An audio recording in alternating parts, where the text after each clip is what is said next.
All right, Mr. Jerry, let me come to you. With the 3-point deduction from South Africa, does that in any way revive the hope of the Super Eagles for the World Cup, or you think we should just jettison the idea of the World Cup qualification and start preparing for the African Cup of Nations?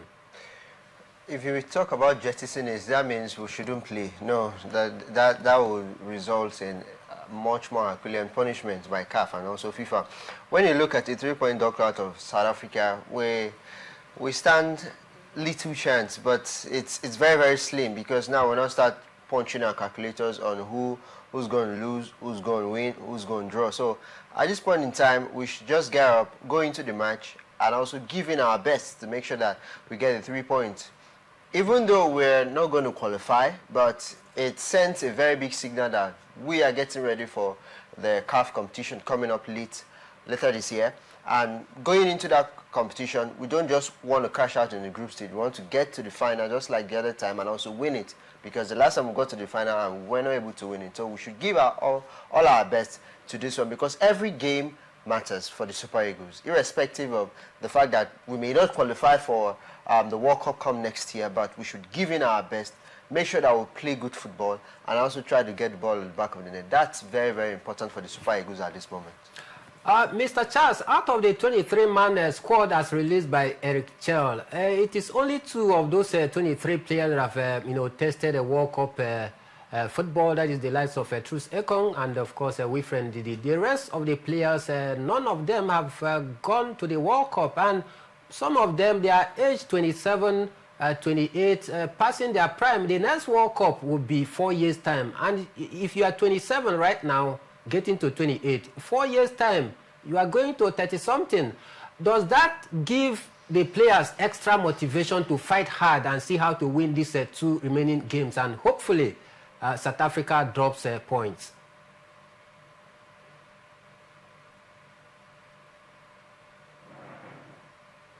Some of these players seem to have lost, the hope that we could get to the, to the World Cup, considering how we fared in the last couple of matches. But with the opening, as far as the qualification is concerned, I think it gives them, the motivation now to ensure that they scale through as far as, qualification is concerned. So, for Victor Osimhen, I want to believe that, injuries will allow him to get to play, and not just to play, to give his best to see that we get to play in the World Cup. Because for him, I think it would be a dream come true if Nigeria qualifies to play in the World Cup, because you cannot be up there amongst the best 20 strikers in the world and then you do not get to play at the World Cup.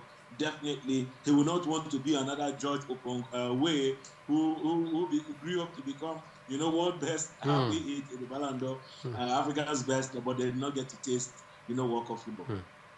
All right, let's head straight to Europe. This evening, I'll serve you some of the weekend results in the English Premier League, because Aston Villa beat Burnley 2-1. Everton beat Crystal Palace 2-1, while Newcastle United got the better of Nottingham Forest 2-0. Wolverhampton Wanderers played 1-1 against Brighton and Hove Albion. Brentford as well, lost against Manchester City. Leeds United lost to Tottenham Hotspur 2-1, while Arsenal beat West Ham 2-0. Manchester United back to winning ways with a 2-0 victory over Sunderland. Chelsea, a big match of the weekend, beat Liverpool 2-1. And on Friday, we saw Bournemouth beating Fulham 3-1.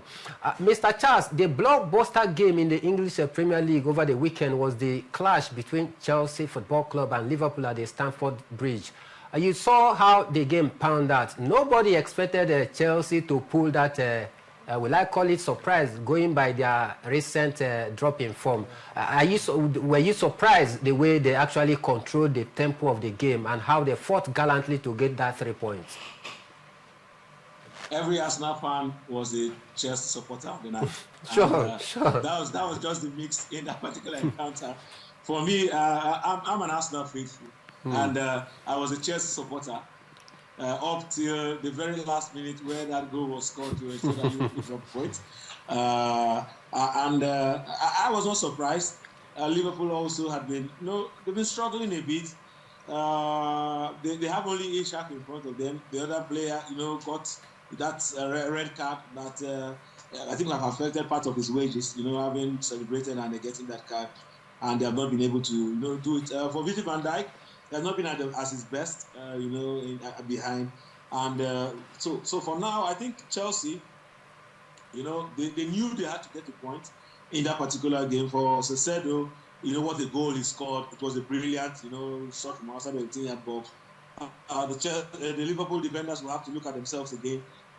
How that the Brazilian came from behind, the blind side to score the match winner very deep into stoppage time again. But overall, we just have to see how each game could pan out. But for the Arsenal faithful, I think they're celebrating. We are celebrating because we know that we have our eyes, on that side for this particular season.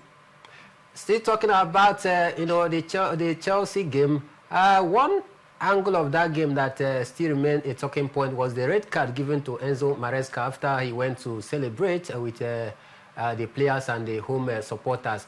We've seen coaches make such celebration. Example, Jose Mourinho, without receiving red card. Why the red card, to Enzo Maresca by Anthony Taylor? Because some football pundit and even ex-footballers, the likes of Alan Shearer, they've criticized the decision of Anthony Taylor to issue a red card to Enzo Maresca. Which side of the divide are you? Was that referee right or wrong? Well, for me, there are a lot of amendments to the laws of the game as far as these issues of caution is concerned. Yes, many had termed it as ridiculous.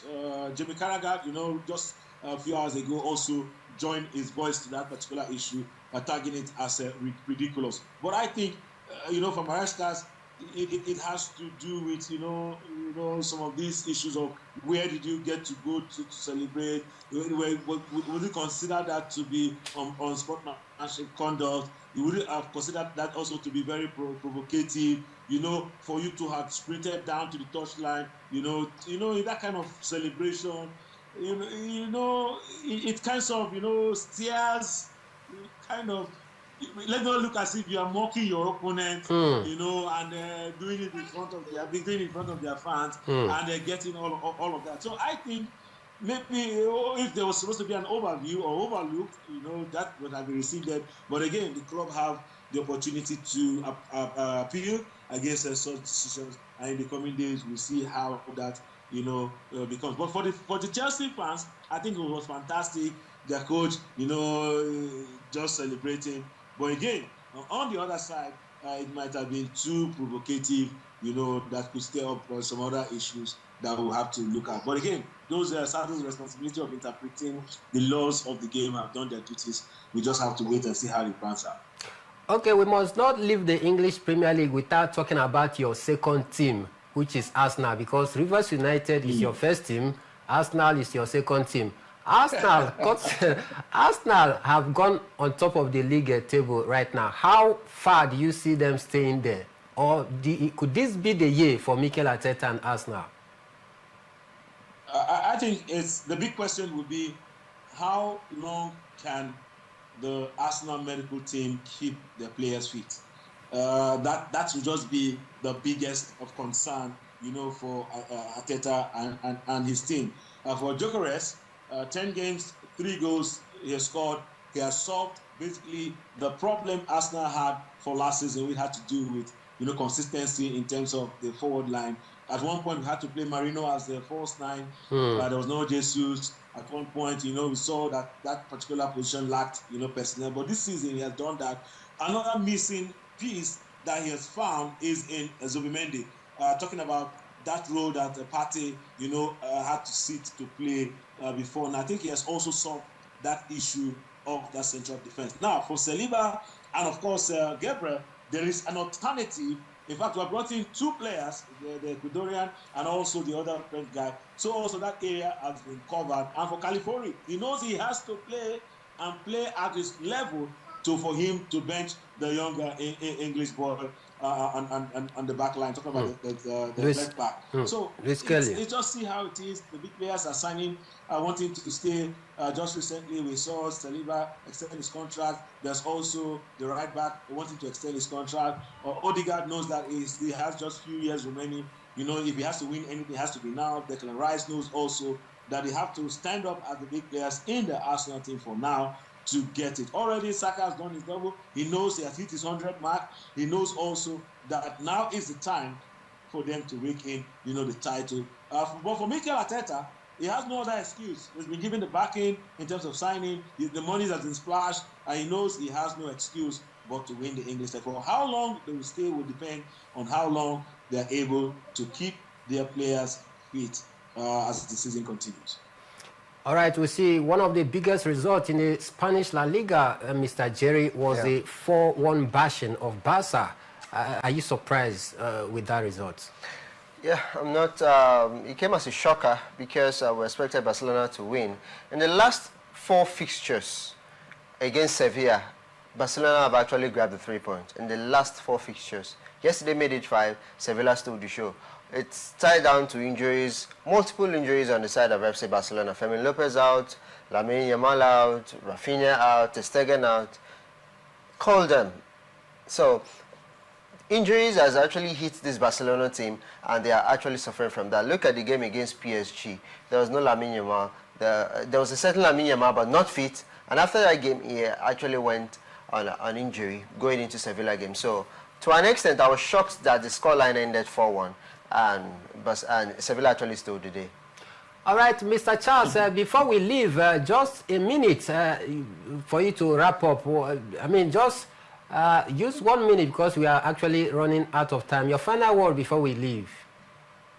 Final words is this. You might have lost 4 goals to nothing in 1951.